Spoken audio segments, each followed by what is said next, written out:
বিশ্বকাপে মরক্কোর ম্যাচকে সামনে রেখে আজ শেষবারের মতো অনুশীলন করবে ব্রাজিল দল। ম্যাচ ভেন্যু নিউ জার্সির মেটলাইফ স্টেডিয়াম থেকে সবশেষ খবর জানাচ্ছেন সহকর্মী রেজওয়ানুজ্জামান। সবাইকে স্বাগত জানাচ্ছি নিউ জার্সি স্টেডিয়াম থেকে, যেটি মেটলাইফ স্টেডিয়াম নামে এতদিন পরিচিত ছিল। এই মাঠেই কিন্তু লাইভ বয় কিনে কল দাও টোল ফ্রি নম্বরে, আর এক নিঃশ্বাসে গোল বলে জিতে নাও ফিফা বিশ্বকাপ 2026-এর এক্সক্লুসিভ পুরস্কার। বিশ্বকাপের প্রথম ম্যাচ খেলবে 5 বারের বিশ্ব চ্যাম্পিয়ন ব্রাজিল। মাঝখানে আর 24 ঘন্টার মতো সময় বাকি রয়েছে, 24 ঘন্টারও কম সময় বাকি রয়েছে।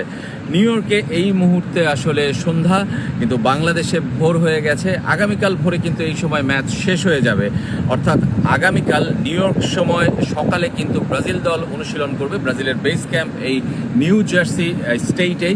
নিউ জার্সি স্টেট কিন্তু আলাদা স্টেট, নিউ ইয়র্কের ঠিক পাশেই। সেখানে মরিস টাউন নামের একটা ছোট্ট শহরে কিন্তু ব্রাজিল দল আবাস গেড়েছে এবং সেখানেই অনুশীলন, এবং তার পরবর্তীতে এই মাঠেই কিন্তু আসলে শেষবারের মতো প্রেস কনফারেন্স করবেন ব্রাজিল কোচ কার্লো আনচেলত্তি, এবং ফুটবলার যে কোনো একজন থাকবেন ফিফার নিয়ম অনুযায়ী।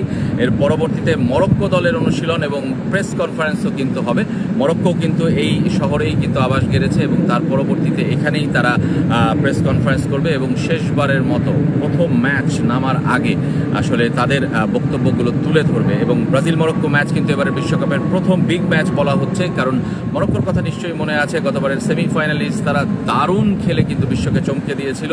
আর ব্রাজিল দল তো সবসময়ের মতো এবারও ফেভারিট, 5 বারের বিশ্ব চ্যাম্পিয়ন। আগেই বলেছে হেক্সা মিশন তাদের, এবং সেই মিশনে বাংলাদেশের কোটি কোটি মানুষ কিন্তু তাদের প্রতি তাকিয়ে রয়েছে, প্রত্যাশা করছে এবার কেমন পারফরমেন্স করছে। নেইমার খেলবে কি খেলবে না সেই প্রশ্ন আছে, দলে ইনজুরি ছিল, সেই জায়গাটায় আসলে কাকে দিয়ে একাদশ সাজাবেন কোচ, সেই কৌশলগুলো কিন্তু তিনি সাজিয়ে নিচ্ছেন গত কদিনের প্রস্তুতিতে।